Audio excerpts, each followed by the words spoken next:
श्री गणेशाय नमः। श्री सरस्वत्यै नमः। प्रिय मित्रों, राधे राधे, हर हर महादेव।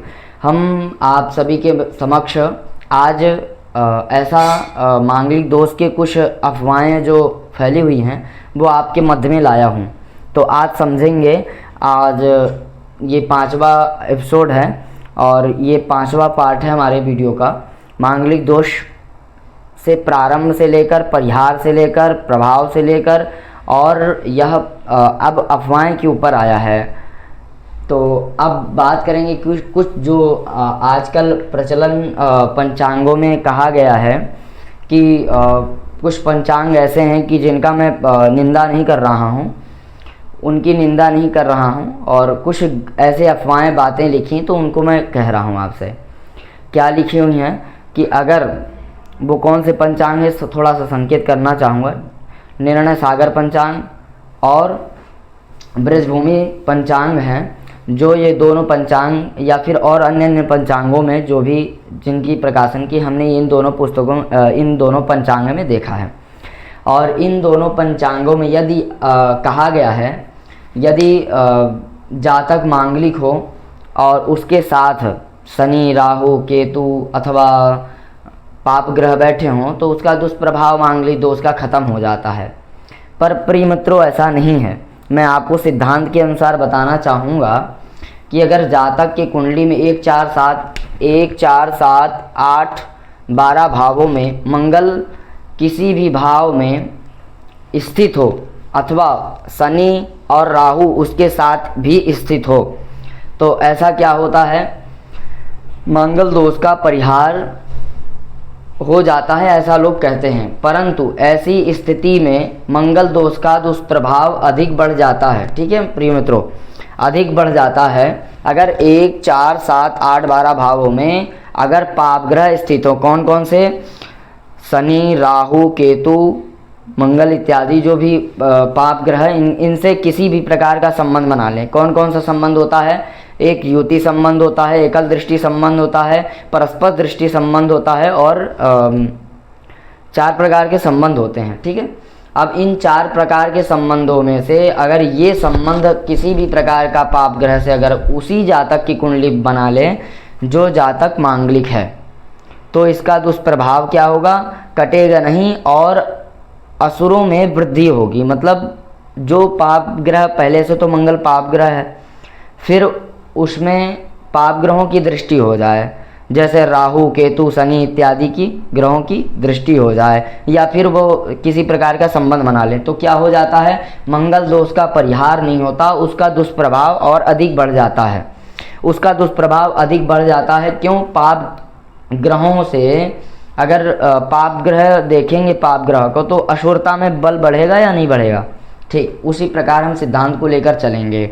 तो ऐसे जातक समझना चाहिए। ठीक है, क्योंकि एक मंगल तो पाप ग्रह है, दूसरा उसके साथ शनि और राहु इत्यादि ग्रह जब बैठेंगे तो उसमें असुरता में वृद्धि बढ़ेगी, ना कि परिहार होगा। ऐसा नहीं समझना है कि परिहार हो जाता है पाप ग्रहों के बैठने से। ठीक है, तो आइए समझते हैं आज सिद्धांत पराशर ज्योतिष के अनुसार कि कैसे मांगलिक दोष का परिहार होता है और इसका दुष्प्रभाव कैसे कम हो जाता है।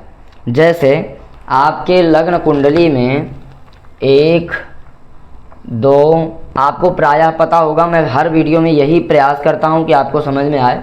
प्रथम भाव, द्वितीय भाव, तृतीय भाव, चतुर्थ भाव, पंचम भाव, षष्ठ भाव, सप्तम भाव, अष्टम भाव, नवम भाव, दशम भाव, एकादश भाव, द्वादश भाव। ये द्वादश भाव हो गए, यही द्वादश भाव हैं। और इसी में कोई भी अंक लिखा होगा, वो जैसे 1 लिखा होगा तो मेष राशि होगी। कहीं भी 12 भावों में अगर 1 अंक लिखा तो मेष राशि आपकी मेष माना जाएगा। ये राशियों के अनुसार अंक लिखा हुआ है। जैसे प्रथम भाव को नहीं ले रहे हैं हम, अंक को ले रहे हैं। अगर 1 लिखा हो तो मेष है, 2 लिखा है तो वृष है, 3 लिखा हो तो मिथुन है, 4 लिखा हो तो कर्क है, 5 लिखा हो तो सिंह है, 6 लिखा है तो वहाँ कन्या है, अगर 7 लिखा है तो वहाँ तुला है आपकी, और 8 लिखा है तो वृश्चिक है, 9 लिखा है तो धनु है, और 10 लिखा हुआ है तो मकर है, और 11 लिखा हो तो कुंभ है, और 12 लिखा है तो मीन है। अगर 12 भावों में कोई भी अंक लिखा होगा तो ये 12 अंक के सिवाय और कोई अंक नहीं लिखा जाएगा,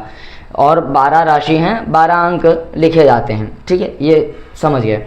अब हम समझेंगे कि अगर यहाँ सिद्धांत ज्योतिष के अनुसार क्या कहते हैं कि अगर जातक मांगलिक हो, कहाँ कहाँ 1, 4, 7, 8, 12 भावों में मांगलिक हो, ठीक है, अब उस जातक का मांगलिक प्रभाव कैसे कम होगा, मैं एक उदाहरण देकर समझाऊंगा।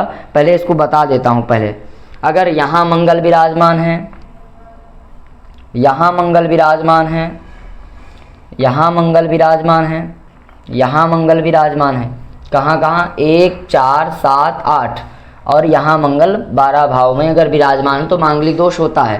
पर इनके साथ राहु, शनि, राहु, केतु यदि पापक ग्रह बैठ गए तो इनका क्या होगा। अगर यही तीनों ग्रह चाहे राहु केतु यहाँ बैठ जाएं, राहु केतु शनि अगर चतुर्थ भाव में बैठ गए तो इसका दुष्प्रभाव अधिक बढ़ जाएगा। ठीक इसी प्रकार अगर सप्तम भाव में शनि बैठ जाए तो यह जातक विवाह भी विलंब से होगा और अशुभता भी आएगी। इसमें राहु बैठ जाए सप्तम भाव में या फिर केतु बैठ जाए सप्तम भाव में, यही हाल इसका भी है। अगर यहाँ राहु बैठ जाएं अष्टम भाव में, शनि बैठ जाएं अष्टम भाव में, केतु बैठ जाएं तो इनका क्या होगा, दुष्प्रभाव और अधिक बढ़ जाएगा क्योंकि ये पाप ग्रह हैं। और यहाँ केतु बैठ जाए द्वादश भाव में और शनि बैठ जाए और राहु बैठ जाए तो क्या होगा, अशुभता और अधिक बढ़ जाएगी। ठीक है मित्रों, प्रिय मित्रों, अब यहाँ अशुभता अधिक बढ़ गई। अब इसका दुष्प्रभाव कैसे कम होगा ये आपको उदाहरण दूंगा मैं आपको। जैसे अगर आपके 1, 4, 7, 8, 12 भावों में कोई अगर पाप ग्रह बैठा है तो उसकी अशुभता अधिक बढ़ जाएगी, आपको भी पता है। और ये सब अफवाहें हैं कि जो कहते हैं कि आजकल कहते हैं प्रचलन में कि अगर पाप ग्रह बैठा हो, मंगल और राहु केतु शनि हो तो उसका प्रभाव कम हो जाता है, एक साथ बैठे हो एक ही जातक की कुंडली में तो उसका प्रभाव कम। ऐसा कभी नहीं होता। अगर मंगल दोष आपको लगा है तो उसका प्रभाव, उसको उपाय किया जा सकता है, उसका परिहार तब होगा जब उसका दान इत्यादि हो, तब जप हो, दान हो और धार्मिक कार्य हो, तभी जाके उसके प्रभाव कम होते हैं। और एक प्रभाव कम करने का दूसरा, अगर दोनों मांगलिक नहीं हैं और इन्हीं भावों में, कैसे, अगर जातक मंगल अगर जैसे जातक मंगल है, मंगल जातक है और जातिका की कुंडली में मांगलिक दोष नहीं है तो उसका विवाह कराना है तो कैसे होगा। सिद्धांत ज्योतिष कहती है कि इन्हीं भावों में राहु विराजमान हो जाएं या शनि विराजमान हो जाएं, चाहे प्रथम भाव में राहु शनि विराजमान हो जाएं, चाहे चतुर्थ भाव में राहु शनि विराजमान हो जाएं, चाहे सप्तम भाव में राहु शनि विराजमान हो जाएं। जातिका की कुंडली में अगर जातिका मांगलिक दोष नहीं है और लड़का मांगलिक है और विवाह करना ही है तो इनका प्रभाव कैसे कम होगा।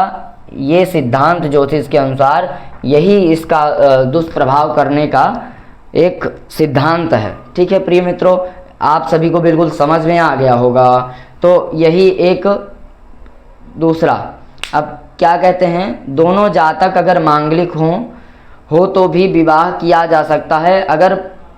अगर दोनों जातक मांगलिक हों तो विवाह किया जा सकता है। अगर दूसरा जातक आंशिक मांगलिक है, एक जातक पूर्ण मांगलिक, तो भी विवाह किया जा सकता है। जब किया जा सकता है, उसका प्रभाव कम किया जा सकता है और फिर विवाह किया जा सकता है। ठीक है, और इसमें क्या समझना है, जैसे कि उनका विवाह किया जा सकता है और दोष का परिहार भी हो जाएगा।